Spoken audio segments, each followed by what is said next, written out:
So, moving on to the next topic, that is seed. In angiosperm, the seed is the final product of sexual reproduction. Angiosperms ਦੇ ਵਿੱਚ sexual reproduction ਦਾ finally product ਕੌਣ ਹੁੰਦਾ? Seed ਹੁੰਦਾ। ਸਿਰਫ ਇੱਕ seed ਨੂੰ produce ਕਰਨ ਦੇ ਲਈ ਆਪਾਂ ਇੰਨਾ ਕੁਝ ਕਰਦੇ ਹਾਂ। ਆਪਾਂ ਨਹੀਂ ਮਤਲਬ ਪਲਾਂਟਸ ਇੰਨਾ ਕੁਝ ਕਰਦੇ ਆ, ਫਲਾਵਰਸ ਪ੍ਰੋਡਿਊਸ ਕਰਦੇ ਆ, ਐਂਥਰ ਪ੍ਰੋਡਿਊਸ ਕਰਦੇ ਆ, ਓਵਰੀ ਪ੍ਰੋਡਿਊਸ ਕਰਦੇ ਆ, ਬਲਾ ਬਲਾ ਬਲਾ ਬਲਾ ਜੋ ਵੀ ਆਪਾਂ ਨੇ ਹੁਣ ਤੱਕ ਪੜ੍ਹਿਆ ਹੈਗਾ। ਠੀਕ ਹੈ, ਸਿਰਫ ਇੱਕ ਸੀਡ ਨੂੰ ਪ੍ਰੋਡਿਊਸ ਕਰਨ ਦੇ ਲਈ। ਸੀਡ ਨੂੰ ਕਿਉਂ ਪ੍ਰੋਡਿਊਸ ਕਰਦੇ ਆ?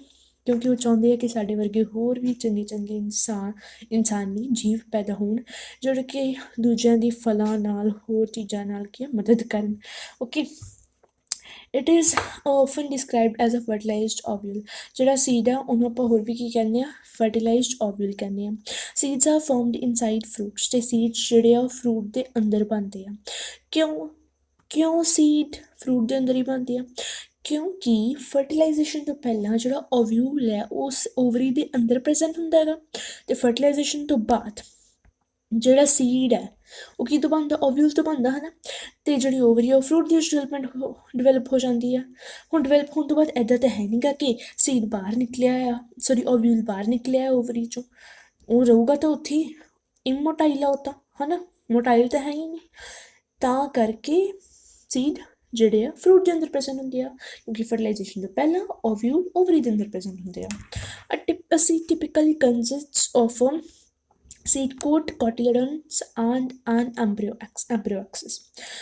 ਸੀਡ ਦੇ ਅੰਦਰ ਕੀ ਕੀ ਹੁੰਦਾ? ਸੀਡ ਦੇ ਪਾਰਟਸ ਦੱਸੇ ਹੋਏ ਆ। ਸਭ ਤੋਂ ਪਹਿਲਾਂ ਸੀਡ ਕੋਟ ਹੁੰਦਾ ਹੈਗਾ, ਸੀਡ ਦਾ ਸਭ ਤੋਂ ਬਾਹਰਲਾ ਹਿੱਸਾ। ਠੀਕ ਹੈ, ਅਤੇ ਉਹਦੇ ਕੋਲ ਕੋਟਿਲੇਡਨ ਇੱਕ ਹੋ ਸਕਦਾ, ਦੋ ਹੋ ਸਕਦੇ ਆ, ਡਿਪੈਂਡਿੰਗ ਔਨ ਕਿ ਉਹ ਮੋਨੋਕੋਟ ਆ ਕਿ ਡਾਈਕੋਟ ਆ, ਅਤੇ ਇੱਕ ਐਂਬਰੀਓ ਐਕਸਿਸ ਹੁੰਦੀ ਆ।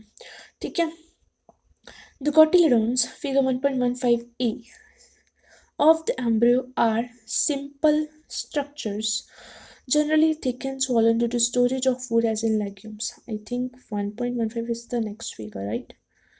Yeah, this one is the next figure. They are describing the cotyledons. What are they saying? The cotyledons of the embryo are simple structures. ਠੀਕ ਹੈ, ਸਿੰਪਲ ਸਟਰਕਚਰ ਹੁੰਦੇ ਆ, ਮਤਲਬ ਕਾਫੀ ਕੰਪਲੈਕਸ ਆਰਗੇਨਾਈਜੇਸ਼ਨ ਤਾਂ ਇਹਨਾਂ ਦੀ ਹੁੰਦੀ ਨਹੀਂ ਹੈਗੀ। ਜਨਰਲੀ ਇਹ ਥਿਕ ਹੁੰਦੇ ਆ। ਥਿਕ ਕਿਉਂ ਹੁੰਦੇ ਆ? ਕਿਉਂਕਿ ਇਹਨਾਂ ਦਾ ਕੰਮ ਹੁੰਦਾ ਹੈਗਾ ਸੀਡ ਨੂੰ ਖਾਣਾ ਪਾਣੀ, ਦਾਣਾ ਪਾਣੀ ਪ੍ਰੋਵਾਈਡ ਕਰਨ ਦਾ। ਠੀਕ ਹੈ, and swollen due to storage of food reserves. ਠੀਕ ਹੈ, ਇਹਨਾਂ ਦੇ ਅੰਦਰ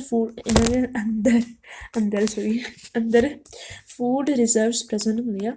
ਠੀਕ ਹੈ, ਇਸੇ ਕਰਕੇ ਥਿਕ ਅਤੇ ਸਵੋਲਨ ਹੁੰਦੇ ਆ। ਫੂਡ ਰਿਜ਼ਰਵ ਮਤਲਬ ਸੀਡ ਨੂੰ ਦਾਣਾ ਪਾਣੀ ਦੇਣ ਦੇ ਲਈ, ਜਦ ਤੱਕ ਉਹਨੂੰ ਬਾਹਰੋਂ ਕਿਤੇ ਦਾਣਾ ਪਾਣੀ ਨਹੀਂ ਮਿਲਦਾ ਉਦੋਂ ਤੱਕ ਉਹਨੂੰ ਦਾਣਾ ਪਾਣੀ ਦੇਣ ਦੇ ਲਈ ਉਹਦੇ ਕੋਲ ਕੀ ਹੁੰਦੇ ਨੇ? ਫੂਡ ਰਿਜ਼ਰਵ ਪ੍ਰੈਜ਼ੈਂਟ ਹੁੰਦੇ ਆ।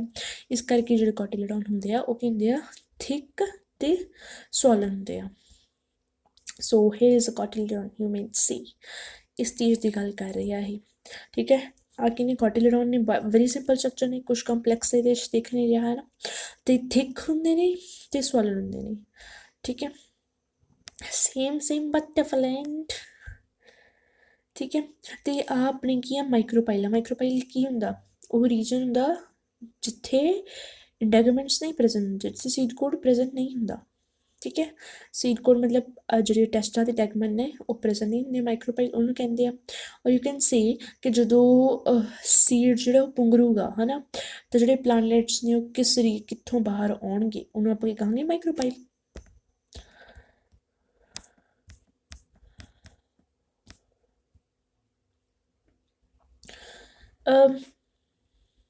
Mature seeds may be non-albuminous or albuminous.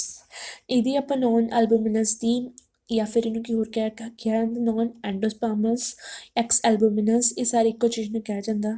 ਠੀਕ ਹੈ, ਇਹਦੀ ਆਪਾਂ ਪਹਿਲਾਂ ਵੀ ਗੱਲ ਕਰ ਲਈ ਸੀ ਹੈ ਨਾ, ਹੁਣ ਦੁਬਾਰਾ ਤੋਂ ਗੱਲ ਕਰ ਲੈਂਦੇ ਹਾਂ ਆਪਾਂ।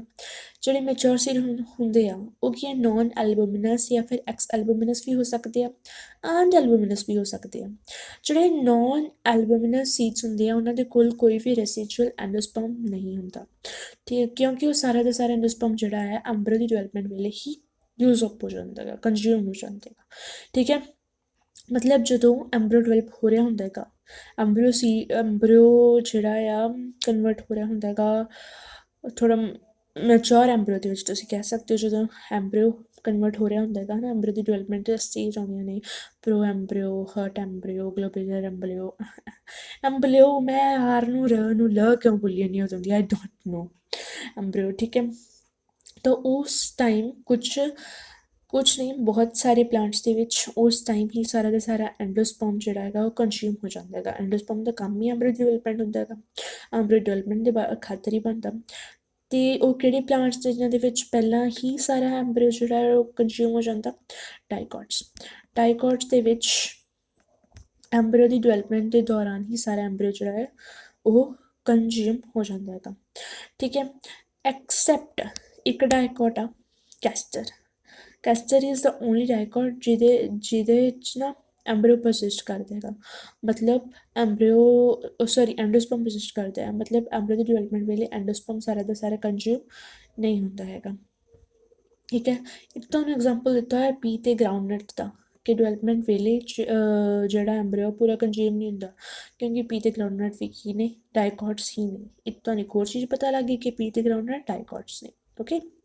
ਹੁਣ ਯਾਦ ਰੱਖਣਾ, albuminous seeds retain a part of endosperm as it is not completely used up during embryo development, ਠੀਕ ਹੈ।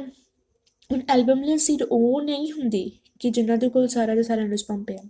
ਸਾਰਾ ਦਾ ਸਾਰਾ ਐਂਡੋਸਪਰਮ ਤੁਸੀਂ ਦੇਖੋ ਕਿਸੇ ਕੋਲ ਵੀ ਨਹੀਂ ਹੋਊਗਾ, ਕਿਉਂਕਿ ਦੋਨਾਂ ਦੇ ਵਿੱਚ ਐਂਬਰੀਓ ਨੂੰ ਕੀ ਹੈ ਡਿਵੈਲਪਮੈਂਟ ਦੀ ਖਾਤਰ ਮਤਲਬ ਫੂਡ ਦੀ ਤਾਂ ਲੋੜ ਪਊਗੀ ਹੈ ਨਾ, ਤਾਂ ਉਹ ਫੂਡ ਦੇ ਲਈ ਕਿਤੇ ਡਿਪੈਂਡੈਂਟ ਐਂਡੋਸਪਰਮ ਦੇ ਉੱਪਰ ਡਿਪੈਂਡੈਂਟ ਆ। ਕੁਝ ਦੇ ਵਿੱਚੋਂ ਜਿਹੜਾ ਐਂਬਰੀਓ ਇੰਨਾ ਜ਼ਿਆਦਾ ਭੁੱਖਾ ਕਿ ਉਹ ਸਾਰਾ ਹੀ ਐਂਡੋਸਪਰਮ ਖਾ ਜਾਂਦਾ, ਕੁਝ ਦੇ ਵਿੱਚ ਉਹ ਕਹਿੰਦਾ ਮੈਨੂੰ ਇੰਨੀ ਲੋੜ ਨਹੀਂ, ਮੈਂ ਥੋੜ੍ਹੇ ਨਾਲ ਹੀ ਰੱਜ ਲਊਂਗਾ, ਠੀਕ ਹੈ। ਜਿਹੜੇ ਐਲਬੂਮਿਨਸ ਸੀਡ ਹੁੰਦੇ ਆ ਉਹਨਾਂ ਦੇ ਐਂਬਰੀਓ ਕੀ ਹੈ ਡਿਵੈਲਪਮੈਂਟ ਵੇਲੇ ਥੋੜ੍ਹੇ ਨਾਲ ਹੀ ਰੱਜ ਜਾਇਆ ਕਰਦੇ, ਇਸ ਕਰਕੇ ਸਾਰਾ ਐਂਡੋਸਪਰਮ ਉਹਨਾਂ ਦਾ ਯੂਜ਼ਡ ਅਪ ਹੀ ਨਹੀਂ ਹੁੰਦਾ, ਠੀਕ ਹੈ। ਤਾਂ ਉਹਨਾਂ ਦਾ ਬਚਦਾ ਰਹਿ ਜਾਂਦਾ ਹੈ ਐਂਡੋਸਪਰਮ ਐਂਬਰੀਓ ਡਿਵੈਲਪਮੈਂਟ ਵੇਲੇ, ਅਤੇ ਇਹ ਆਪਾਂ ਨੂੰ ਦੇਖਣ ਨੂੰ ਮਿਲਦਾ ਮੋਨੋਕੋਟਸ ਦੇ ਵਿੱਚ, ਠੀਕ ਹੈ। ਸਾਰੇ ਮੋਨੋਕੋਟਸ ਜਿਹੜੇ ਆ ਉਹਨਾਂ ਦੀ ਸੀਡਸ ਐਲਬੂਮਿਨਸ ਹੁੰਦੇ ਆ, ਮਤਲਬ ਉਹਨਾਂ ਦੇ ਵਿੱਚ ਐਂਡੋਸਪਰਮ ਹਜੇ ਵੀ ਪਰਸਿਸਟ ਕਰ ਰਿਹਾ ਹੁੰਦਾ despite the fact that the embryo is completely developed, ਠੀਕ ਹੈ। ਐਕਸੈਪਟ ਇੱਕ ਐਕਸੈਪਸ਼ਨ ਆ, ਇੱਕ ਮੋਨੋਕੋਟ ਇਹੋ ਜਿਹਾ ਜਿਹਦੇ ਵਿੱਚ ਜਿਹੜਾ ਐਂਬਰੀਓ ਜਿਹੜਾ ਐਂਡੋਸਪਰਮ ਆ ਉਹ ਐਂਬਰੀਓ ਡਿਵੈਲਪਮੈਂਟ ਵੇਲੇ ਹੀ ਸਾਰਾ ਕੰਜ਼ਿਊਮ ਹੋ ਜਾਂਦਾ ਹੈਗਾ, ਉਹ ਹੈਗੇ ਆਰਚਿਡਸ, okay. Orchids are the monocots in which you will see non-albuminous seeds. You will find non-albuminous seeds, ਠੀਕ ਹੈ। ਅਤੇ ਇੱਥੇ ਆਪਾਂ ਨੂੰ ਐਗਜ਼ਾਮਪਲ ਦਿੱਤੇ ਹੋਇਆ ਐਲਬੂਮਿਨਸ ਸੀਡਸ ਦੇ ਕਿਹੜੇ ਕਿਹੜੇ ਆ? ਵੀਟ, ਮੀਜ਼, ਬਾਰਲੇ, ਕੈਸਟਰ, ਠੀਕ ਹੈ। ਕੈਸਟਰ ਇਨ ਐਗਜ਼ਾਮਪਲਸ ਜੋ ਕਲਰ ਡਾਈਕੋਟ ਆ, ਬਾਕੀ ਵੀਟ, ਮੀਜ਼, ਬਾਰਲੇ ਇਹ ਸਾਰੇ ਕੀ ਨੇ? ਮੋਨੋਕੋਟ ਨੇ। Occasionally in some seeds such as black pepper and wheat remnants of nucellus are also persistent. ਕੁਝ ਸੀਡਸ ਦੇ ਵਿੱਚ ਕੀ ਹੈ ਉਹ ਵੀ ਜਿਹੜੇ ਨਿਊਸੈਲਸ ਹੈ ਉਹਦੇ ਵੀ ਜਿਹੜੇ ਰੈਮਨੈਂਟਸ ਆ ਉਹ ਪਏ ਹੁੰਦੇ ਆ। ਚਲੋ ਆਪਾਂ ਨੇ ਸ਼ੁਰੂ ਤੋਂ ਸ਼ੁਰੂ ਕਰਦੇ ਇੱਕ ਵਾਰੀ ਕੀ ਦੇਖਿਆ ਸੀਗਾ। ਸ਼ੁਰੂ ਦੇ ਵਿੱਚ ਇੱਕ ਓਵਰੀ ਸੀ ਹੈ ਨਾ, ਉਹ ਓਵਰੀ ਦੇ ਵਿੱਚ ਕੀ ਪ੍ਰੈਜ਼ੈਂਟ ਹੁੰਦਾ ਸੀ? ਓਵਿਊਲ ਪ੍ਰੈਜ਼ੈਂਟ ਹੁੰਦਾ ਸੀ। ਹੁਣ ਆਪਾਂ ਓਵਿਊਲ ਨੂੰ ਦੇਖਦੇ ਹਾਂ, ਓਵਿਊਲ ਦੇ ਕੋਲ ਕੀ ਹੁੰਦਾ ਸੀਗਾ? ਕੁਝ ਇੱਦਾਂ ਦਾ ਸਟਰਕਚਰ ਹੁੰਦਾ ਸੀ, ਕੁਝ ਇੱਦਾਂ ਦਾ ਸਟਰਕਚਰ ਹੁੰਦਾ ਸੀਗਾ ਓਵਿਊਲ ਦਾ। When I forget his structure.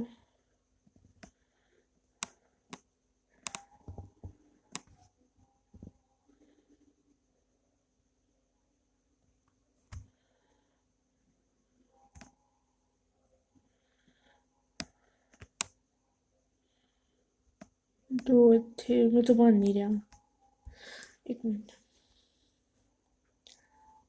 ਪਹਿਲਾਂ ਮੈਨੂੰ ਓਵਿਊਲ ਹੀ ਬਣਾ ਲੈਣ ਦਿਓ, ਸੌਰੀ ਨਿਊਸੈਲਸ, yeah it's great।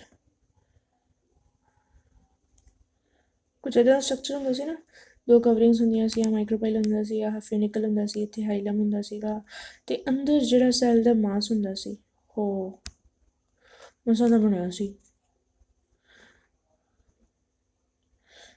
ਇਹਨੂੰ ਕਹਿੰਦੇ ਨੇ ਮਿਹਨਤ 'ਚ ਮਿੰਟ 'ਤੇ ਪਾਣੀ ਫਿਰ ਜਾਣਾ, ਕੁਛ ਇੱਦਾਂ ਦਾ ਹੁੰਦਾ ਸੀ, ਰਾਈਟ।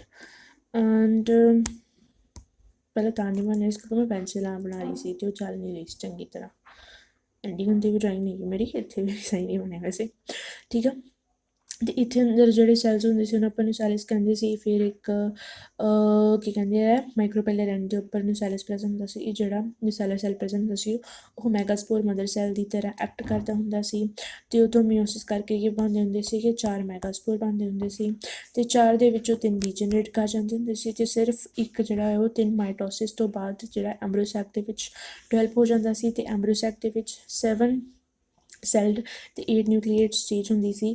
ਐਂਬਰੀਓਸੈਕ ਦੀ ਡਿਵੈਲਪਮੈਂਟ ਕਿੱਦਾਂ ਹੁੰਦੀ ਸੀ ਕਿ ਪਹਿਲਾਂ ਸਿਰਫ 3 ਨਿਊਕਲੀਏਟ ਡਿਵੀਜ਼ਨਸ ਹੁੰਦੀਆਂ ਸੀ ਅਤੇ ਉਸ ਤੋਂ ਬਾਅਦ ਜਿਹੜੇ ਸੈੱਲ ਵਾਲ ਸੀ ਉਹ ਲੇਅਰਾਂ ਹੁੰਦੀਆਂ ਸੀਗੀਆਂ ਰਾਈਟ। ਫਿਰ ਜਦੋਂ ਫਰਟੀਲਾਈਜੇਸ਼ਨ ਹੁੰਦੀ ਸੀ ਤਾਂ ਐਂਬਰੀਓਸੈਕ ਦੇ ਵਿੱਚ ਕੀ ਹੁੰਦੇ ਸੀਗੇ ਚਲਾਜ਼ਲਮ ਦੇ ਉੱਪਰ 3 ਐਂਟੀਪੋਡਲ ਸੈਲਸ ਪ੍ਰੈਜ਼ੈਂਟ ਹੁੰਦੇ ਸੀ, ਵਿਚਾਲੇ 2 ਪੋਲਰ ਨਿਊਕਲੀਆ ਪ੍ਰੈਜ਼ੈਂਟ ਹੁੰਦੇ ਸੀਗੇ ਐਂਡ ਇੱਧਰਲੇ ਪਾਸੇ ਐਲਗਾਪੈਰੇਟਸ ਪ੍ਰੈਜ਼ੈਂਟ ਹੁੰਦਾ ਸੀਗਾ। ਇੱਕ ਐਗ ਸੈੱਲ ਹੁੰਦਾ ਸੀ, 2 ਸਾਈਨੈਜਰਸ ਹੁੰਦੇ ਸੀ। ਸਾਈਨੈਜਰਸ ਕੋਲ ਫਿਲਫਾਰਮ ਆਪਰੇਟਸ ਹੁੰਦਾ ਸੀ। ਫਿਰ ਜਦੋਂ ਫਰਟੀਲਾਈਜੇਸ਼ਨ ਹੁੰਦੀ ਸੀਗੀ ਤਾਂ ਕੀ ਆਉਂਦਾ ਹੁੰਦਾ ਸੀਗਾ ਤਾਂ ਆਉਂਦਾ ਹੁੰਦਾ ਸੀ ਯੂ ਕੈਨ ਸੇ ਕੀ ਕਹਿੰਦੇ ਉਹਨੂੰ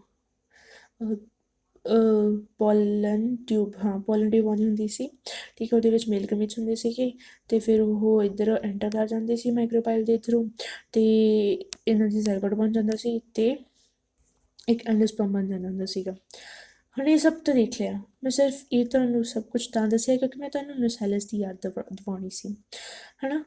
ਮੈਂ ਆਪਾਂ ਤਾਂ ਇਹ ਦੇਖ ਲਿਆ ਕਿ ਓਵਰੀ ਤੋਂ ਬਣ ਗਿਆ ਭਾਈ ਉਹ ਬਣ ਗਿਆ ਕੀ ਕਹਿੰਦੇ ਆ ਫਰੂਟ ਬਣ ਗਿਆ। ਓਵਿਊਲ ਤੋਂ ਬਣ ਗਿਆ ਸੀਡ ਅਤੇ ਇਹਦੇ ਵਿੱਚ ਨਿਊਸੈਲਸ ਕਿੱਧਰ ਗਿਆ ਹੈ ਨਾ। ਜਿੱਦਾਂ ਕਿ ਜਿਹੜੇ ਇੰਟੈਗਮੈਂਟਸ ਸੀਗੇ ਹੈ ਨਾ ਆਊਟਰ ਇੰਟੈਗਮੈਂਟ ਇਹਨਾਂ ਤੋਂ ਤਾਂ ਟੈਸਟਾ ਟੈਗਮੈਂਟ ਬਣ ਜਾਂਦੇ ਸੀ ਦੇ ਸੀਡ ਕੋਟ ਦੇ ਲੇਅਰਸ ਬਣ ਜਾਂਦੇ ਆ ਹੈ ਨਾ। ਜਿਹੜਾ ਇਹਦੇ ਅੰਦਰ ਪੋਲਰ ਨਿਊਕਲੀਆ ਪ੍ਰੈਜ਼ੈਂਟ ਹੁੰਦੇ ਆ ਐਂਬਰੀਓਸੈਕ ਦੇ ਅੰਦਰ ਹੈ ਨਾ ਉਹਨਾਂ ਤੋਂ ਤਾਂ ਬਣ ਜਾਂਦਾ ਹੈਗਾ ਉਹ ਕੀ ਕਹਿੰਦੇ ਐਂਡੋਸਪਰਮ ਬਣ ਜਾਂਦਾ।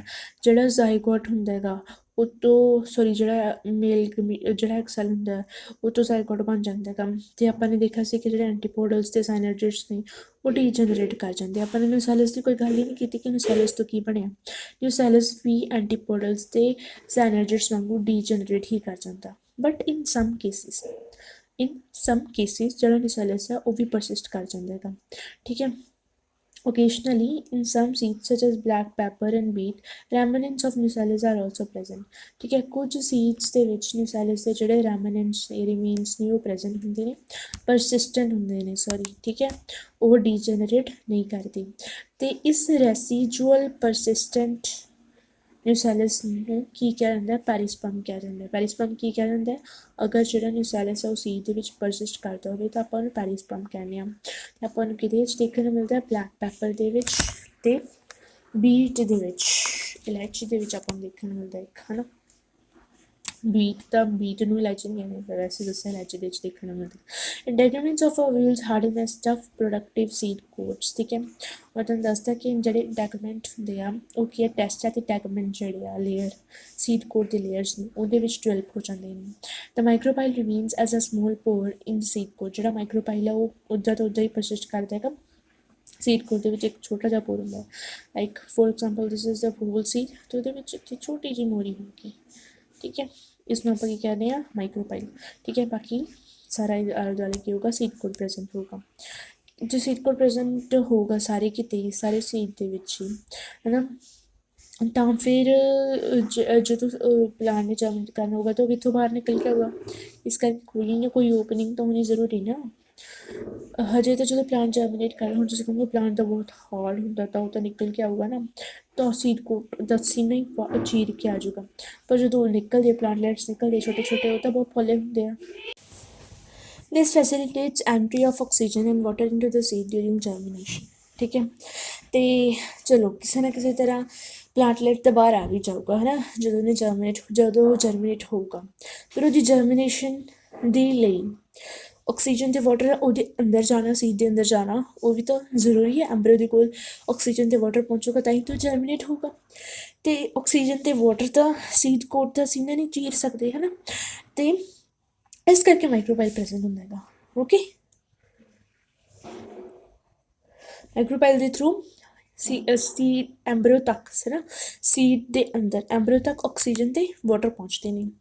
As the seed matures its water content is reduced and seeds become relatively dry 10 to 15% moisture by mass. ਜਿਵੇਂ ਜਿਵੇਂ ਜਿਹੜਾ ਸੀਡ ਹੈ ਉਹ ਮੈਚਿਓਰ ਹੁੰਦਾ ਹੈ ਨਾ, ਤਾਂ ਉਹਦਾ ਵਾਟਰ ਕੰਟੈਂਟ ਜਿਹੜਾ ਹੈ ਰਿਡਿਊਸ ਹੁੰਦਾ। ਕਿਉਂ ਰਿਡਿਊਸ ਹੁੰਦਾ? ਉਹਨੂੰ ਲੰਬੇ ਸਮੇਂ ਤੱਕ ਜਿੰਦਾ ਰੱਖਣ ਦੇ ਲਈ ਸੀਡ ਨੂੰ, ਠੀਕ ਹੈ। ਸੀਡ ਨੂੰ ਅਗਰ ਲੰਬੇ ਸਮੇਂ ਤੱਕ ਜਿੰਦਾ ਰੱਖਣਾ ਤਾਂ ਤੁਸੀਂ ਇਹ ਮੇਕ ਸ਼ੋਰ ਕਰੋਗੇ ਕਿ ਉਹਨੂੰ ਕੋਈ ਫੰਗਲ ਬੈਕਟੀਰੀਅਲ ਇਨਫੈਕਸ਼ਨ ਜਿਹੜੇ ਆ ਉਹ ਇਨਫੈਕਟ ਨਾ ਕਰ ਸਕਣ, ਠੀਕ ਹੈ। ਤੁਸੀਂ ਇਹ ਇਨਸ਼ੋਰ ਕਰੋਗੇ ਕਿ ਉਹ ਗਲ ਸੜ ਨਾ ਜਾਵੇ, ਰਾਈਟ, ਅਤੇ ਉਹ ਵੱਧ ਤੋਂ ਵੱਧ ਟਾਈਮ ਤੱਕ ਜਿੰਦਾ ਰਹਿ ਪਾਵੇ, ਅਤੇ ਇਸ ਲਈ ਉਹ ਘੱਟ ਤੋਂ ਘੱਟ ਤੁਸੀਂ ਕਹਿ ਸਕਦੇ ਹੋ ਕੰਟੈਂਟਸ ਨੂੰ ਕੰਜ਼ਿਊਮ ਕਰੇ, ਹੈ ਨਾ। ਅਤੇ ਉਹਦੇ ਲਈ ਉਹਦਾ ਵਾਟਰ ਕੰਟੈਂਟ ਰਿਡਿਊਸ ਕਰਨਾ ਬਹੁਤ ਜ਼ਰੂਰੀ ਆ। ਫਸਟ ਆਫ ਆਲ ਮੈਂ ਤੁਹਾਨੂੰ ਕਿਹਾ ਬੈਕਟੀਰੀਅਲ ਅਤੇ ਫੰਗਲ ਇਨਫੈਕਸ਼ਨਸ ਤੋਂ ਬਚਾਉਣ ਦੇ ਲਈ ਜਿਹੜੇ ਬੈਕਟੀਰੀਅਲ ਫੰਗਲ ਇਨਫੈਕਸ਼ਨਸ ਹੁੰਦੀਆਂ ਉਹਨਾਂ ਨੂੰ ਇੱਕ ਖਾਸ ਚੀਜ਼ ਚਾਹੀਦੀ ਹੁੰਦੀ ਹੈ, ਦੈਟ ਇਜ਼ ਹਿਊਮਿਡਿਟੀ। ਅਗਰ ਉਹਨਾਂ ਨੂੰ ਹਿਊਮਿਡਿਟੀ ਨਹੀਂ ਮਿਲੂਗੀ ਤਾਂ ਉਹ ਸੀਡ ਨੂੰ ਇਨਫੈਕਟ ਨਹੀਂ ਕਰ ਪਾਉਣਗੇ, ਹੈ ਨਾ। ਸੀਡ ਵੱਧ ਸਮੇਂ ਤੱਕ ਸਹੀ ਤੰਦਰੁਸਤ ਰਹਿ ਪਾਊਗਾ। ਅਤੇ ਸੈਕਿੰਡ ਚੀਜ਼ ਮੈਂ ਤੁਹਾਨੂੰ ਕਹੀ ਸੀ ਦੈਟ ਗਲ ਸੜ ਨਾ ਜਾਵੇ। ਗਲ ਸੜ ਤਾਂ ਵੈਸੇ ਉਹਦੇ ਵਿੱਚ ਹੀ ਆ, ਹੈ ਨਾ, ਵਾਟਰ ਨਾਲ ਹੀ ਗਲਣਾ ਵਗੈਰਾ ਹੁੰਦਾ ਗਾ, ਵਾਟਰ ਦੇ ਵਿੱਚ ਹੀ ਚੀਜ਼ ਗਲਦੀ ਆ। ਅਤੇ ਥਰਡ ਚੀਜ਼ ਮੈਂ ਤੁਹਾਨੂੰ ਕਹੀ ਸੀ ਕਿ ਉਹ ਲੰਬੇ ਸਮੇਂ ਤੱਕ ਪਰਸਿਸਟ ਕਰਨ ਦੇ ਲਈ ਉਹ ਘੱਟ ਨਿਊਟ੍ਰੀਸ਼ਨ ਲਵੇ, ਹੈ ਨਾ। ਉਹਨੂੰ ਨਿਊਟ੍ਰੀਸ਼ਨ ਕਿੱਥੋਂ ਮਿਲਦੀ ਹੈ? ਉਹਦੀ ਕੋਟੀਲੇਡੋਨਸ ਤੋਂ ਮਿਲਦੀ ਆ, ਅਤੇ ਕੋਟੀਲੇਡੋਨਸ ਦੀ ਨਿਊਟ੍ਰੀਸ਼ਨ ਵੀ ਕਦੇ ਤਾਂ ਕਦੇ ਖਤਮ ਤਾਂ ਹੋਊਗੀ, ਰਾਈਟ, ਅਤੇ ਉਹ ਬਹੁਤ ਘੱਟ ਨਿਊਟ੍ਰੀਸ਼ਨ ਲਵੇ। ਤਾਂ ਉਹਦੇ ਲਈ ਆਪਾਂ ਮੇਕ ਸ਼ੋਰ ਕਰਾਂਗੇ ਕਿ ਉਹਦੇ ਵਿੱਚ ਘੱਟ ਤੋਂ ਘੱਟ ਪਾਣੀ ਹੋਵੇ, ਕਿਉਂਕਿ ਜਿੰਨਾ ਵੱਧ ਪਾਣੀ ਹੁੰਦਾ ਨਾ ਕਿਸੇ ਚੀਜ਼ ਦੇ ਵਿੱਚ ਓਨਾ ਵੱਧ ਉਹਦਾ ਮੈਟਾਬੋਲਿਜ਼ਮ ਹੁੰਦਾ, ਠੀਕ ਹੈ। ਅਤੇ ਜਿੰਨਾ ਵੱਧ ਮੈਟਾਬੋਲਿਜ਼ਮ ਹੋਊਗਾ ਓਨਾ ਜ਼ਿਆਦਾ ਉਹ ਕੀ ਹੈ, you can say food consume ਕਰੂਗਾ, ਹੈ ਨਾ। ਅਤੇ ਆਪਾਂ ਨੂੰ ਮੈਟਾਬੋਲਿਜ਼ਮ ਨੂੰ ਘਟਾਉਣ ਦੇ ਲਈ ਆਪਾਂ ਨੂੰ ਉਹਦਾ ਵਾਟਰ ਕੰਟੈਂਟ ਘਟਾਉਣਾ ਪਊਗਾ, ਅਤੇ ਵਾਟਰ ਕੰਟੈਂਟ ਘਟਾਵਾਂਗੇ ਤਾਂ ਹੀ ਉਹ ਕੀ ਹੈ, ਘੱਟ ਫੂਡ ਕੰਜ਼ਿਊਮ ਕਰੂਗਾ, ਠੀਕ ਹੈ। ਅਤੇ ਵੱਧ ਸਮੇਂ ਲਈ ਉਹਨੇ ਸੇਮ ਅਮਾਊਂਟ ਆਫ ਫੂਡ ਦੇ ਉੱਪਰ ਪਰਸਿਸਟ ਕਰ ਪਾਊਗਾ। As the seed mature, its water content is reduced and seeds become relatively dry। ਕਿੰਨੇ ਡਰਾਈ ਹੋ ਜਾਂਦੇ ਆ? 10 to 15% moisture by mass, ਠੀਕ ਹੈ। ਇਹ ਯਾਦ ਰੱਖਣੀ ਐਨਾਲਿਟਿਕਸ ਕਿ 10 to 15% moisture by mass ਉਹਨਾਂ ਦਾ ਇੰਨਾ ਮੋਇਸਚਰ, ਠੀਕ ਹੈ, ਮਤਲਬ ਲਗਭਗ ਇੰਨਾ ਮੋਇਸਚਰ ਉਹਨਾਂ ਦਾ ਰਿਡਿਊਸ ਹੋ ਜਾਂਦਾ। ਪਹਿਲਾਂ ਜੇ ਕਿਤੇ ਤੁਸੀਂ ਕਹਿ ਲਓ 100 ਮਿਲੀਲੀਟਰ ਮੋਇਸਚਰ ਪ੍ਰੈਜ਼ੈਂਟ ਸੀਗਾ 100 ਗ੍ਰਾਮ ਭਾਰ ਦੇ ਵਿੱਚ, ਤਾਂ ਹੁਣ ਸਿਰਫ ਤੁਸੀਂ ਕਹਿ ਸਕਦੇ ਹੋ ਕਿ ਸਿਰਫ ਅਤੇ ਸਿਰਫ 85 ਮਿਲੀਲੀਟਰ ਕੀ ਹੈ, ਮੋਇਸਚਰ ਪ੍ਰੈਜ਼ੈਂਟ ਆ। General metabolic activity of the embryo slows down. ਮੈਂ ਤੁਹਾਨੂੰ ਪਹਿਲਾਂ ਹੀ ਦੱਸਤਾ ਕਿ ਜਿਹੜੀ ਮੈਟਾਬੋਲਿਕ ਐਕਟੀਵਿਟੀ ਆ ਉਹ ਐਂਬਰੀਓ ਦੀ ਸਲੋ ਡਾਊਨ ਹੋ ਜਾਂਦੀ ਆ, ਠੀਕ ਹੈ। ਕਾਰਨ ਕੀ ਹੈ ਇਹਦਾ? ਕਿਉਂਕਿ ਮੋਇਸਚਰ ਕੰਟੈਂਟ ਘੱਟ ਗਿਆ, ਅਤੇ ਇਹਦਾ ਆਊਟਕਮ ਕੀ ਹੋਊਗਾ ਕਿ ਉਹ ਘੱਟ ਫੂਡ ਕੰਜ਼ਿਊਮ ਕਰੇਗਾ। The embryo may enter a state of inactivity called dormancy. ਜਿਹੜਾ ਐਂਬਰੀਓ ਆ ਉਹ ਇੱਕ ਇਨਐਕਟੀਵਿਟੀ ਦੇ ਸਟੇਟ ਦੇ ਵਿੱਚ ਵੀ ਜਾ ਸਕਦਾ, ਠੀਕ ਹੈ, ਜਿਹਨੂੰ ਕਿ ਡੋਰਮੈਂਸੀ ਕਹਿੰਦੇ। ਡੋਰਮੈਂਸੀ ਦਾ ਮਤਲਬ ਕਿ ਉਸ ਚੀਜ਼ ਦੇ ਵਿੱਚ ਉਹ ਜਿਹੜੀਆਂ ਮੈਟਾਬੋਲਿਕ ਐਕਟੀਵਿਟੀਜ਼ ਨੇ ਉਹ ਰੁਕ ਜਾਂਦੀਆਂ ਨੇ, ਬਟ ਉਸ ਚੀਜ਼ ਜਿਹੜੀ ਆ ਉਹ ਮਰਦੀ ਨਹੀਂ ਹੈਗੀ, ਠੀਕ ਹੈ। ਮਤਲਬ ਉਹਨੂੰ ਜੇ ਦੁਆਰ ਤੋਂ ਸਭ ਕੁਝ ਸਾਰੀਆਂ ਕੰਡੀਸ਼ਨਸ ਪ੍ਰੋਵਾਈਡ ਹੋ ਜਾਣ ਤਾਂ ਉਹ ਕੀ ਹੈ, ਦੁਆਰ ਤੋਂ ਤੁਸੀਂ ਕਹਿ ਸਕਦੇ ਹੋ ਜ਼ਿੰਦਾ ਹੋ ਸਕਦੀ ਆ। Same happens in the case of the seed. ਔਰ if favourable conditions are available, adequate moisture, oxygen, suitable temperature, they germinate, ਠੀਕ ਹੈ। ਹੁਣ ਜੇ ਤਾਂ ਤੁਸੀਂ ਸੀਡ ਨੂੰ ਉਦੋਂ ਦੀ ਉਹਦੀ ਬੋਤਾ, ਹੈ ਨਾ, ਤਾਂ ਉਹ ਜਰਮੀਨੇਟ ਵੀ ਕਰ ਸਕਦਾ ਅਗਰ ਉਹਨੂੰ ਸਾਰੀਆਂ ਜਿਹੜੀਆਂ ਉਹਦੀਆਂ ਪ੍ਰੈਫਰੇਬਲ ਕੰਡੀਸ਼ਨਸ ਨੇ ਉਹ ਮਿਲ ਗਈਆਂ। But most of the Times ਕਿੱਦਾਂ, ਲਾਈਕ ਹੁਣ ਦੇਖੋ, ਹੁਣ ਇਟ ਇਜ਼ ਅਕਤੂਬਰ, ਰਾਈਟ, ਨਵੰਬਰ ਸ਼ੁਰੂ ਹੋਣ ਵਾਲਾ ਅਤੇ 30 ਅਕਤੂਬਰ ਅੱਜ, ਠੀਕ ਹੈ। ਅਤੇ ਹੁਣ ਕਣਕ ਦੀ ਬੀਜਣ ਦਾ ਸਮਾਂ, ਕਣਕਾਂ ਬੀਜੀਆਂ ਜਾ ਰਹੀਆਂ ਨੇ, ਪਰ ਅਤੇ ਹੁਣੀ ਆਪਾਂ ਕੀ ਵੱਢਿਆ? ਝੋਨਾ ਵੱਢਿਆ, ਹੈ ਨਾ। ਝੋਨਾ 15 ਦਿਨ ਪਹਿਲਾਂ ਵੱਢਿਆ, ਅਤੇ ਕੀ ਤੁਸੀਂ ਝੋਨਾ ਵੱਢ ਕੇ ਹੁਣੇ ਦੇ ਹੁਣੇ ਝੋਨਾ ਲਾਓਗੇ? ਨੋ, ਕਿਉਂਕਿ ਝੋਨਾ ਲਾਉਣ ਲਈ ਜੋ ਚੀਜ਼ਾਂ ਚਾਹੀਦੀਆਂ ਨੇ, ਲਾਈਕ ਉਹਨੂੰ ਹਿਊਮਿਡਿਟੀ ਚਾਹੀਦੀ ਆ, ਉਹਨੂੰ ਧੁੱਪ ਚਾਹੀਦੀ ਆ, ਉਹਨੂੰ ਵੱਧ ਤੋਂ ਵੱਧ ਪਾਣੀ ਚਾਹੀਦਾ, ਉਹ ਤੁਸੀਂ ਇਸ ਮੌਸਮ ਦੇ ਵਿੱਚ ਨਹੀਂ ਪ੍ਰੋਵਾਈਡ ਕਰ ਸਕਦੇ। ਤਾਂ ਤੁਸੀਂ ਇਹ ਨਹੀਂ ਫੇਵਰ ਕਰੋਗੇ ਕਿ ਜਿਵੇਂ ਹੀ ਆਪਾਂ ਸੀਡ ਨੂੰ ਵੱਢੀ, ਵੈਸੇ ਤਾਂ ਅੱਜ ਕੱਲ੍ਹ ਹਾਈਬ੍ਰਿਡ ਸੀਡਸ ਆਉਂਦੇ ਆ, ਬਟ ਜੇ ਆਪਾਂ ਟਰਡੀਸ਼ਨਲ ਮੈਥਡਸ ਦੇਖੀਏ ਤਾਂ ਉਹਦੇ ਲਈ ਆਪਾਂ ਫਸਲ ਵੱਢਦੇ ਸੀ, ਫਸਲ ਦੇ ਵਿੱਚ ਕੁਝ ਖਾ ਲੈਂਦੇ ਸੀ, ਕੁਝ ਉਹਨੂੰ ਅਗਲੇ ਸਾਲ ਦੇ ਲਈ ਬੋਣ ਦੇ ਲਈ ਰੱਖ ਲੈਂਦੇ ਸੀ, ਹੈ ਨਾ। ਹੁਣ ਆਪਾਂ ਝੋਨੇ ਦੀ ਗੱਲ ਕਰਦੇ ਹਾਂ ਕਿ ਮੰਨ ਲਓ ਆਪਾਂ ਨੇ ਝੋਨੇ ਨੂੰ ਬੋਣ ਦੇ ਲਈ ਰੱਖਿਆ, ਠੀਕ ਹੈ। ਤਾਂ ਆਪਾਂ ਇੱਦਾਂ ਤਾਂ ਨਹੀਂ ਚਾਹਾਂਗੇ ਕਿ ਆਪਾਂ ਨੇ ਰੱਖਿਆ ਅਤੇ ਉਹ ਮਰ ਜੇ, ਉਹ ਮੁੜ ਕੇ ਜਨਮ ਨਹੀਂ ਨਾ ਹੋਵੇ। ਠੀਕ ਹੈ। ਅਤੇ ਹੁਣੇ ਆਪਾਂ ਜਨਮ ਹੀ ਨਹੀਂ ਕਰ ਸਕਦੇ ਕਿਉਂਕਿ ਉਹਦੀ ਫੇਵਰੇਬਲ ਕੰਡੀਸ਼ਨਸ ਨਹੀਂ ਪ੍ਰੈਜ਼ੈਂਟ ਹੈਗੀਆਂ। ਇਸ ਕਰਕੇ ਡੋਰਮੈਂਸੀ ਦੇ ਵਿੱਚ ਜਾਣਾ ਸੀਡ ਦਾ ਹੈ ਨਾ, ਇਹ ਹੋਣਾ ਇਹ ਆਪਣੇ ਲਈ ਬਹੁਤ ਹੀ ਜ਼ਿਆਦਾ ਯੂਜ਼ਫੁਲ ਚੀਜ਼ ਆ। ਠੀਕ ਹੈ। ਜਿਹੜਾ ਐਂਬਰੀਓ ਆ ਉਹ ਕੀ ਹੈ, ਸਟੇਟ ਆਫ ਡੋਰਮੈਂਸੀ ਦੇ ਵਿੱਚ ਵੀ ਜਾ ਸਕਦਾ। ਸਟੇਟ ਆਫ ਡੋਰਮੈਂਸੀ ਦੇ ਵਿੱਚ ਕਦੋਂ ਜਾਊਗਾ, ਜਦੋਂ ਇਮੀਡੀਏਟਲੀ ਜਿਹੜੀ ਫੇਵਰੇਬਲ ਕੰਡੀਸ਼ਨਸ ਨੇ ਉਹ ਨਹੀਂ ਮਿਲੀਆਂ। ਠੀਕ ਹੈ, ਤਾਂ ਲੰਬੇ ਸਮੇਂ ਤੱਕ ਡੋਰਮੈਂਟ ਰਹਿ ਸਕਦਾ ਗਾ। ਅਤੇ ਜੇ ਫੇਵਰੇਬਲ ਕੰਡੀਸ਼ਨਸ ਮਿਲ ਗਈਆਂ, ਜੋ ਵੀ ਉਹਨੂੰ ਸੂਟੇਬਲ ਮੋਇਸਚਰ, ਆਕਸੀਜਨ ਆ, ਸੂਟੇਬਲ ਟੈਂਪਰੇਚਰ ਜੋ ਵੀ ਚਾਹੀਦਾ ਹੈ ਨਾ, ਤਾਂ ਉਹ ਜਰਮੀਨੇਟ ਕਰ ਜੂਗਾ। ਐਜ਼ ਓਵਿਊਲਸ ਮੈਚਰ ਇਨਟੂ ਸੀਡਸ, ਤਾਂ ਓਵਰੀ ਡਿਵੈਲਪਸ ਇਨਟੂ ਅ ਫਰੂਟ। ਜਿਵੇਂ ਜਿਹੜੇ ਓਵਿਊਲਸ ਨੇ ਉਹ ਸੀਡ ਦੇ ਵਿੱਚ ਮੈਚਰ ਹੁੰਦੇ ਨੇ, ਓਵਰੀ ਜਿਹੜੀ ਆ ਉਹ ਫਰੂਟ ਦੇ ਵਿੱਚ ਡਿਵੈਲਪ ਹੋ ਜਾਂਦੀ ਹੈ। That is the transformation of ovules into seeds and ovary into fruit proceeds simultaneously. ਮਤਲਬ ਓਵਿਊਲ ਦਾ ਸੀਡ ਦੇ ਵਿੱਚ ਟਰਾਂਸਫੋਰਮੇਸ਼ਨ ਅਤੇ ਓਵਰੀ ਦਾ ਫਰੂਟ ਦੇ ਵਿੱਚ ਟਰਾਂਸਫੋਰਮੇਸ਼ਨ, ਇਹ ਦੋਨੋਂ ਇੱਕੋ ਟਾਈਮ ਦੇ ਉੱਪਰ ਇਕੱਠੇ ਸਾਈਮਲਟੇਨੀਅਸਲੀ ਚੱਲਦੇ ਆ। ਠੀਕ ਹੈ। ਜੇ ਤੁਹਾਨੂੰ ਕਹੇ ਕਿ ਪਹਿਲਾਂ ਸੀਡ ਬਣੂਗਾ ਓਵਿਊਲ ਤੋਂ, ਕਿ ਪਹਿਲਾਂ ਫਰੂਟ ਬਣੂਗਾ ਓਵਰੀ ਤੋਂ। ਠੀਕ ਹੈ। ਤਾਂ ਤੁਸੀਂ ਕਹੋਗੇ ਕਿ ਕੋਈ ਵੀ ਇਹਨਾਂ 'ਚੋਂ ਪਹਿਲਾਂ ਨਹੀਂ ਬਣੂਗਾ, ਦੋਨੇ ਸੇਮ ਟਾਈਮ ਦੇ ਉੱਪਰ ਹੀ ਬਣਨਗੇ, ਦੋਨੇ ਡਿਵੈਲਪਮੈਂਟ ਸਾਈਮਲਟੇਨੀਅਸਲੀ ਚੱਲਦੀ ਹੈ। ਠੀਕ ਹੈ। The wall of the ovary develops into the wall of fruit called a pericarp। ਜਿਹੜੀ ਓਵਰੀ ਦੀ ਵੋਲ ਆ ਉਹ ਕਿਹਦੇ ਵਿੱਚ ਡਿਵੈਲਪ ਹੋ ਜਾਂਦੀ ਹੈ, ਫਰੂਟ ਦੀ ਵੋਲ ਦੇ ਵਿੱਚ। ਅਤੇ ਫਰੂਟ ਦੀ ਵੋਲ ਨੂੰ ਆਪਾਂ ਕੀ ਕਹਿੰਦੇ ਹਾਂ ਕਿ ਪੈਰੀਕਾਰਪ। ਜਿਹੜੀ ਪੈਰੀਕਾਰਪ ਆ ਉਹ ਡਿਫਰੈਂਸ਼ੀਏਟਡ ਵੀ ਹੋ ਸਕਦੀ ਆ ਇੰਟੂ ਡਿਫਰੈਂਟ ਲੇਅਰਸ ਸਚ ਐਜ਼ ਐਂਡੋਕਾਰਪ, ਮੀਜ਼ੋਕਾਰਪ। ਠੀਕ ਹੈ। ਅਤੇ ਜਿਹੜੀ ਇਹਦੀ ਲੇਅਰ ਆ ਉਹ ਕੀ ਆ, ਐਜ਼ ਅ ਸਿੰਗਲ ਲੇਅਰ ਵੀ ਪਰਸਿਸਟ ਕਰ ਸਕਦੀ ਹੈ, ਕੈਨ ਸੀ। ਠੀਕ ਹੈ।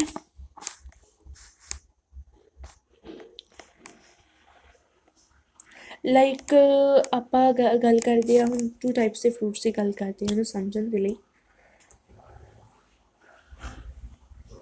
ਆਪਾਂ ਨੇ ਕਿਹਾ ਕਿ ਜਿਹੜੀ ਓਵਰੀ ਦੀ ਵੋਲ ਆ, wait a second, my pencil is not working। ਜਿਹੜੀ ਓਵਰੀ ਦੀ ਵੋਲ ਆ, I have to ਨਾ ਕੀ ਫਾਇਦਾ ਹੋਇਆ ਸਟਾਈਲ ਇਸ ਟਾਈਮ ਦਾ, ਹੁਣ ਵੀ ਹੱਥ ਨਾਲ ਹੀ ਲਿਖਣਾ ਪੈਂਦਾ। ਹੁਣ ਆਪਾਂ ਪੈਰੀਕਾਰਪ ਕਹਿੰਦੇ ਹਾਂ, ਉਹ ਪੈਰੀਕਾਰਪ ਦੇ ਵਿੱਚ ਡਿਵੈਲਪ ਹੋ ਜਾਂਦੀ ਆ ਜਦੋਂ ਫਰੂਟ ਦੀ ਡਿਵੈਲਪਮੈਂਟ ਹੁੰਦੀ ਆ। ਤਾਂ ਡਿਪੈਂਡਿੰਗ ਔਨ ਦ ਪੈਰੀਕਾਰਪ ਜਿਹੜੇ ਫਰੂਟਸ ਨੇ ਉਹ 2 ਤਰ੍ਹਾਂ ਦੇ ਹੋ ਸਕਦੇ ਆ। ਇੱਕ ਹੋ ਸਕਦੇ ਆ ਫਲੈਸ਼ੀ ਫਰੂਟਸ ਅਤੇ ਦੂਜੇ ਹੁੰਦੇ ਨੇ ਡਰਾਈ ਫਰੂਟਸ।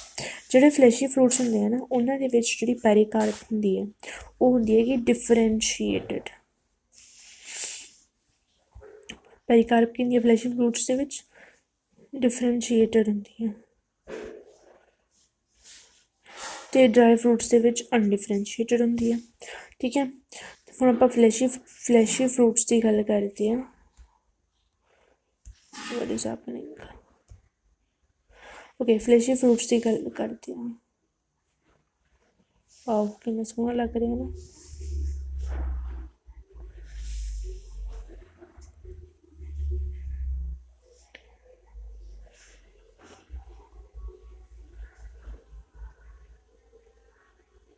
ਓਕੇ, ਤੁਹਾਨੂੰ ਸਮਝ ਆ ਰਿਹਾ, ਮੈਂ ਫਲੈਸ਼ੀ ਲਿਖਿਆ ਅਤੇ ਇਹ ਨਹੀਂ ਸਮਝ ਆ ਰਿਹਾ ਵੈਸੇ। ਓਕੇ, ਫਲੈਸ਼ੀ ਫਰੂਟ ਦੇ ਵਿੱਚ ਜਿਹੜੀ ਪੈਰੀਕਾਰਪ ਆ ਉਹ 3 ਲੇਅਰ ਦੇ ਵਿੱਚ ਡਿਫਰੈਂਸ਼ੀਏਟਡ ਹੋਊਗੀ। ਸਭ ਤੋਂ ਪਹਿਲਾਂ ਆਊਟਰ ਲੇਅਰ,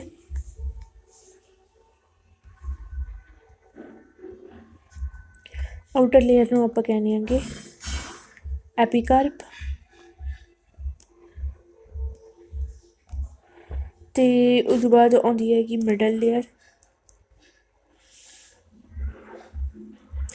ਮਿਡਲ ਲੇਅਰ ਨੂੰ ਆਪਾਂ ਕਹਿੰਦੇ ਹਾਂਗੇ ਮੀਜ਼ੋਕਾਰਪ।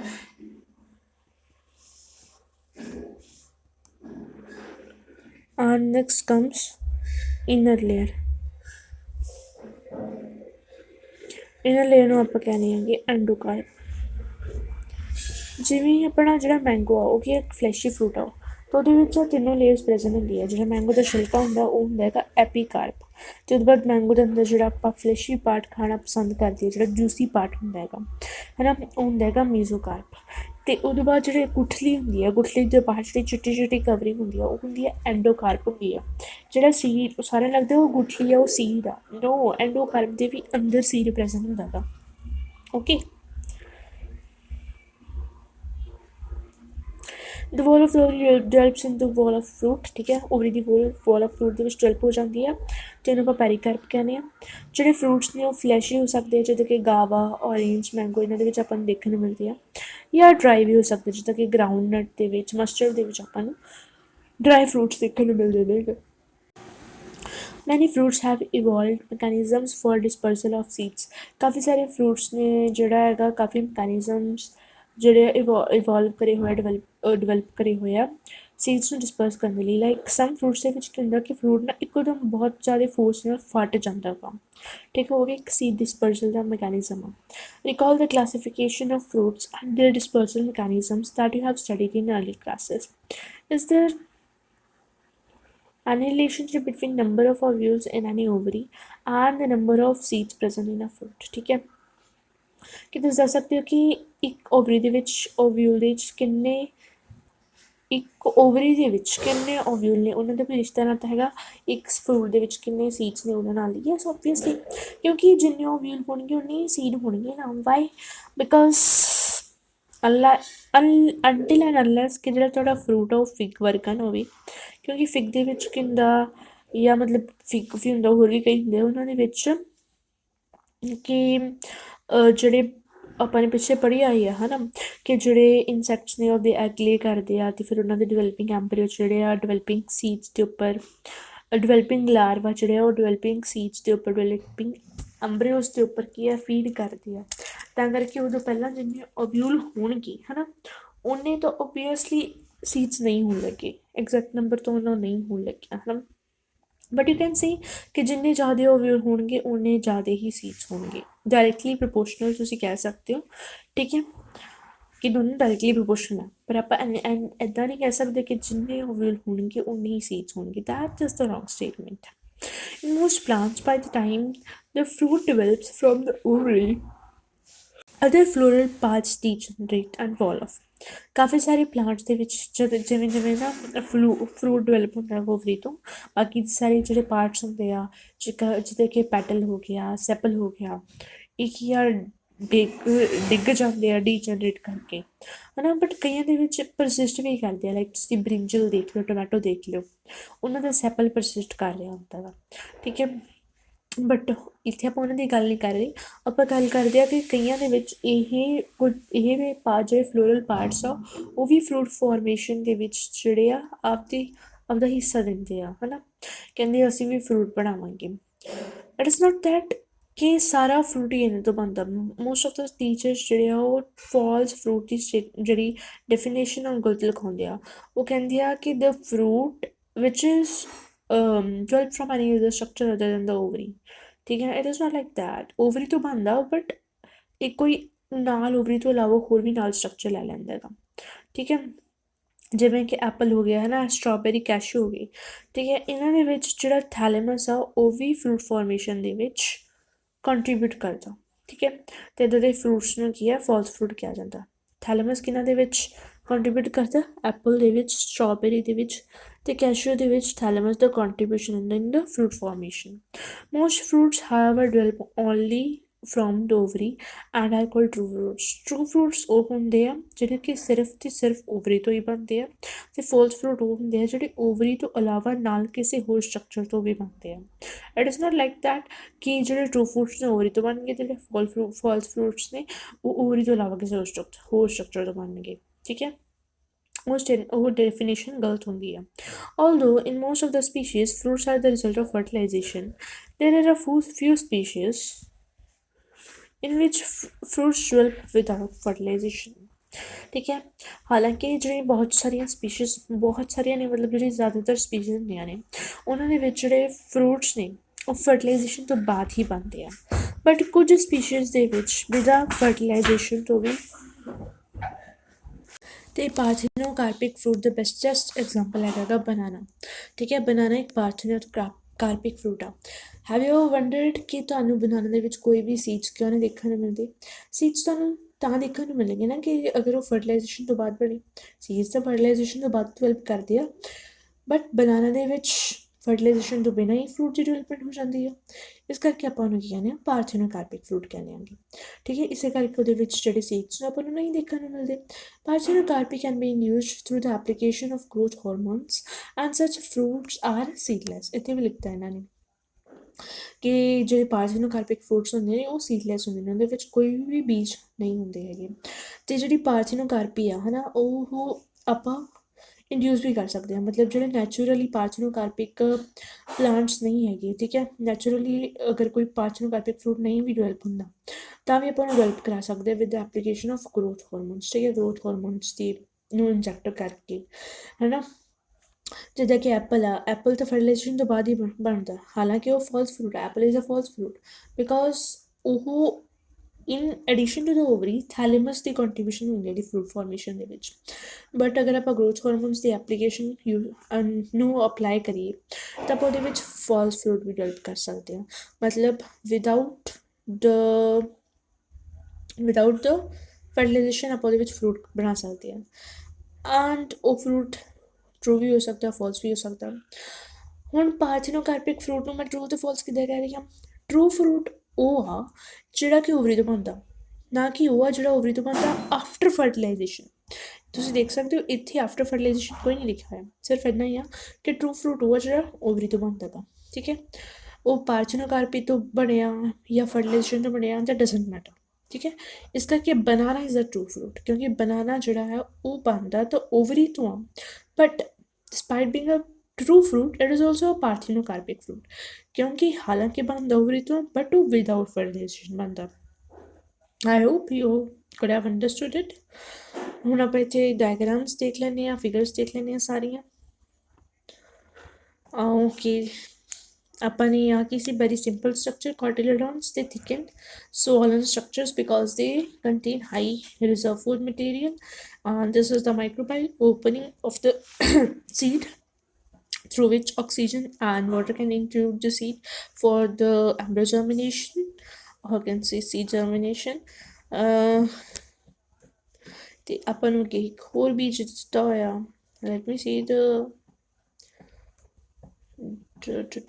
labeling, false fruit of apple and strawberry। Okay, ਇਹ ਜਿਹੜੇ ਆ ਪਹਿਲੇ ਚਾਰ ਆਪਾਂ ਨੂੰ ਕੁਝ ਸੀਡ ਦੇ ਸਟਰਕਚਰਸ ਦਿੱਤੇ ਹੋਏ ਆ। ਐਂਡ ਲੈਟਸ ਸੀ ਆਗੇ ਆਗਾ। ਸਭ ਤੋਂ ਪਹਿਲਾਂ ਬਾਹਰਲੇ ਪਾਸੇ ਆਪਣਾ ਹੈਗਾ ਸੀਡ ਕੋਟ। ਸੀਡ ਕੋਟ ਦੇ ਵਿੱਚ ਆਪਣੇ ਕੋਲ ਦੋ ਲੇਅਰਸ ਨੇ, ਬਾਹਰਲੀ ਟੈਸਟਾ ਐਂਡ ਅੰਦਰਲੀ ਟੈਗਮੈਨ। ਠੀਕ ਹੈ, ਉਹ ਤੋਂ ਬਾਅਦ ਉਹਦੇ ਅੰਦਰ ਆਉਂਦਾ ਐਂਡੋਸਪਰਮ। Wow great. ਇੱਥੋਂ ਤੁਸੀਂ ਦੱਸ ਸਕਦੇ ਹੋ ਕਿ ਇਹ ਜਾਂ obviously you will tell that it is a dicot seed, ਕਿਉਂਕਿ ਇਹਦੇ ਵਿੱਚ ਕੋਟਿਲਿਡੋਨ ਆ, right? No, it is a monocot seed. ਕਿਉਂ? ਕਿਉਂਕਿ ਇਹਦੇ ਵਿੱਚ ਐਂਡੋਸਪਰਮ ਆ। ਐਂਡੋਸਪਰਮ ਦੇ ਵਿੱਚ ਕੀ ਹੁੰਦਾ ਗਾ, ਸੋਰੀ, ਮੋਨੋਕੋਟ ਸੀਡ ਦੇ ਵਿੱਚ ਕੀ ਹੁੰਦਾ ਗਾ, ਐਂਡੋਸਪਰਮ ਹੁੰਦਾ। ਐਂਡ ਇੱਥੇ ਸਿਰਫ ਇੱਕੋ ਹੀ ਕੋਟਿਲਿਡੋਨ ਆ। ਠੀਕ ਹੈ, ਤੇ ਕੋਟਿਲਿਡੋਨ ਕਿਹਦੇ ਵਿੱਚ ਪ੍ਰੈਜ਼ੈਂਟ ਹੁੰਦਾ? ਓਨਲੀ ਮੋਨੋਕੋਟਿਲਿਡੋਨਸ ਦੇ ਵਿੱਚ। And this is the hypocotyl root axis. ਇਹਨੂੰ ਆਪਾਂ ਹਾਈਪੋਕੋਟਾਈਲ ਰੂਟ ਐਕਸਿਸ ਕਿਉਂ ਕਿਹਾ? ਕਿਉਂਕਿ ਕੋਟਿਲਿਡੋਨ ਦੀ ਜਰਮੀਨੇਸ਼ਨ ਹੋਈ ਸ਼ੁਰੂ ਇੱਥੋਂ, ਇਸ ਲੈਵਲ ਤੋਂ। I think I should thicken it, sorry, thin it।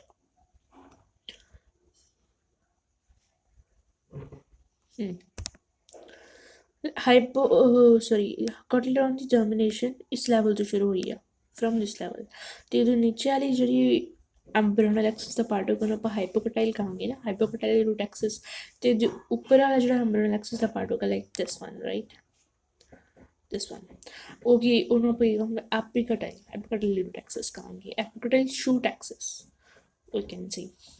ਠੀਕ ਹੈ,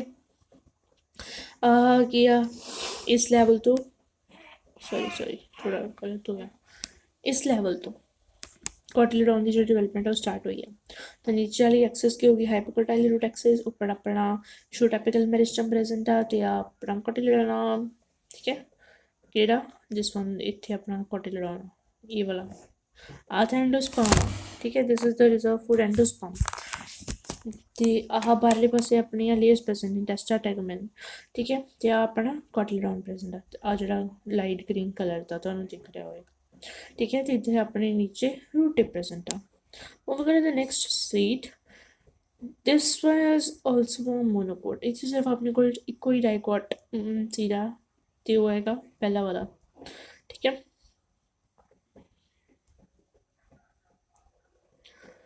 ਤੇ ਦੇਖੋ ਇਹਦੇ ਵਿੱਚ ਐਂਡੋਸਪਰਮ ਆ ਤੇ ਇੱਥੋਂ ਵੀ ਆਪਾਂ ਅੰਦਾਜ਼ਾ ਲਗਾ ਸਕਦੇ ਹਾਂ। ਤੁਸੀਂ ਕਹੋਗੇ ਕਿ ਐਂਡੋਸਪਰਮ ਤਾਂ ਕੈਸਟਰ ਦੇ ਵਿੱਚ ਵੀ ਹੁੰਦਾ ਤੇ ਕੈਸਟਰ ਦਾ ਡਾਈਕੋਟ ਆ ਵੀ। ਮੋਰਓਵਰ ਮੀਨਸ ਜਦੋਂ ਆਪਾਂ ਜਨਰਲੀ ਗੱਲ ਕਰ ਰਹੇ ਹੁੰਦੇ ਹਾਂ ਤਾਂ ਆਪਾਂ ਨੈਗਲੈਕਟ ਕਰ ਦਿੰਦੇ ਹਾਂ ਕਿ ਜਿਹੜੀ ਐਕਸੈਪਸ਼ਨਸ ਹੁੰਦੀਆਂ ਨੇ। ਠੀਕ ਹੈ, ਬਟ ਫਿਰ ਵੀ ਇਹਦੇ ਵਿੱਚ ਕੋਟਲੀਡੋਨ ਤਾਂ ਇੱਕ ਆ, ਕੈਸਟਰ ਦੇ ਵਿੱਚ ਤਾਂ ਕੈਸਟਰ ਡਾਈਕੋਟ ਆ, ਡਾਈਕੋਟ ਕੈਮੀਕਲ ਦੇ ਵਿੱਚ ਦੋ ਕੋਟਲੀਡੋਨ ਹੁੰਦੇ ਆ। ठीक है, तो अपना एंडोस्पर्म हो गया reserve food material and this is our embryonal axis you can say. ठीक है, ते आ अपना की आ हाइपोकोटाइलर रूट एक्सेस आ दिस वन, ते अपनी रूट दी टिप आ ते अपनी शूट एपिकल मेरिस्टम आ। वाई शूट एपिकल मेरिस्टम इन्होंने क्यों कहा गया, क्योंकि इदू अगे सारा का सारा इको की आ एट इज कोटलीडॉन। ठीक है, इथों कोटलीडॉन शुरू होएगा, you may see this level. ठीक है, इथों कोटलीडॉन शुरू होएगा तो उपर कोटलीडॉन आ ते आ की अपना शूट एपिकल मेरिस्टम आ। ये अपना दिता होएगा वीट कणक का दाना। ठीक है, कणक का बीज दिता होएगा। सो देखो सब तो पहले तो बाहर की प्रेजेंट हो सीड कोट। ठीक है, उसके बाद अंदर एक proteinaceous rich layer, protein rich layer, proteinaceous layer present होंगी है जिनके आप एल्यूरोन लेयर कहने आ, जी डब्बे डब्बे जो दिख रहे दिस कॉल्ड एल्यूरोन लेयर। ठीक है, तो बाहर किया pericarp, this is pericarp. Okay, one minute, this is sorry this is a moreover you can say this is a fruit। ठीक है, सारा का सारा फ्रूट आ विच ओहदी सीड प्रेजेंट आ, क्योंकि पेरिकार्प की इट इज द ओवरी वोल। ठीक, इट इज द फ्रूट वोल। ठीक है, तो पेरिकार्प की प्रेजेंट आ, बाहर ही प्रेजेंट है ना। So this is pericarp, you can से फ्रूटफुल। तो अपनी प्रोटीन रिच लेयर आ एल्यूरोन लेयर की आ दिस वन। ठीक है, तो ਉਹਦੇ ਵਿੱਚ ਆਪਾਂ ਨੂੰ ਐਂਡੋਸਪਰਮ ਪ੍ਰੈਜ਼ੈਂਟ ਦੇਖਣ ਮਿਲ ਰਿਹਾ, ਜੋ ਕਿ ਕੀ ਹੁੰਦਾ ਹੈਗਾ ਰਿਜ਼ਰਵ ਫੂਡ ਮਟੀਰੀਅਲ ਰਿਚ ਹੁੰਦਾ ਹੈਗਾ। ਠੀਕ ਹੈ, ਐਂਡ ਇੱਧਰ ਆਪਾਂ ਜਿਹੜਾ ਐਂਬਰੀਓ ਵਾਲਾ ਸੈਕਸ਼ਨ ਆ ਉਹਦੇ ਵਿੱਚ ਆਪਾਂ ਨੂੰ ਦੇਖਣ ਨੂੰ ਮਿਲੇਗਾ ਸਕੂਟੈਲਮ। ਠੀਕ ਹੈ, ਤੇ ਪਲੂਮਿਊਲ ਤੇ ਰੈਡੀਕਲ। ਠੀਕ ਹੈ, ਰੈਡੀਕਲ ਤੋਂ ਬਾਅਦ ਆਪਾਂ ਨੂੰ ਇੱਥੇ ਰੂਟਿਪ ਦੇਖਣ ਨੂੰ ਮਿਲ ਸਕਦੀ ਆ, ਤੇ ਪਲੂਮਿਊਲ ਤੇ ਕੁਝ ਲੀਫ ਪ੍ਰਾਇਮੋਰਡੀਆ ਪ੍ਰੈਜ਼ੈਂਟ ਨੇ ਇੱਥੇ। ਠੀਕ ਹੈ, ਤੇ ਪਲੂਮਿਊਲ ਤੇ ਕੁਝ ਲੀਫ ਪ੍ਰਾਇਮੋਰਡੀਆ ਨੂੰ ਕੌਣ ਕਵਰ ਕਰਦਾ, ਐਨਕਲੋਜ਼ ਕਰਦਾ ਹੈਗਾ, ਤੇ ਐਨਕਲੋਜ਼ ਬਾय ਕੋਲਿਪਟਾਈਲ। ਕੋਲਿਪਟਾਈਲ ਕੀ ਹੁੰਦੀ ਆ, ਹੁੱਲੋ ਫੋਲੀਅਰ ਸ਼ੀਜ਼ ਹੁੰਦੀ ਆ। ਠੀਕ ਹੈ, ਤੇ ਰੈਡੀਕਲ ਤੇ ਰੂਟਿਪ ਨੂੰ ਕੌਣ ਕਵਰ ਕਰਦਾ,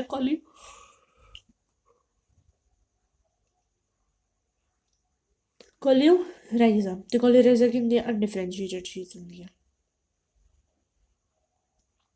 ਤੇ ਆਪਣਾ ਅੱਗੇ ਹੈਗਾ ਫਾਲਸ ਫਰੂਟ, ਜਿਸ is Apple. Apple false fruit ਕਿਉਂ ਆ, ਕਿਉਂਕਿ ਉਹਦੇ ਵਿੱਚ ਥੈਲਮਸ ਵੀ ਓਵਰੀ ਤੋਂ ਇਲਾਵਾ ਕੰਟਰੀਬਿਊਟ ਕਰਦਾ in the fruit formation. It is not the false fruit because ਉਹਦਾ ਫਰੂਟ ਸਾਰਾ ਦਾ ਸਾਰਾ ਥੈਲਮਸ ਤੋਂ ਬਣਦਾ ਹੈਗਾ। ਠੀਕ ਹੈ, ਆਪਾਂ ਨੂੰ ਇੱਥੇ ਦੇਖਣ ਨੂੰ ਮਿਲ ਰਿਹਾ ਸੀਡ।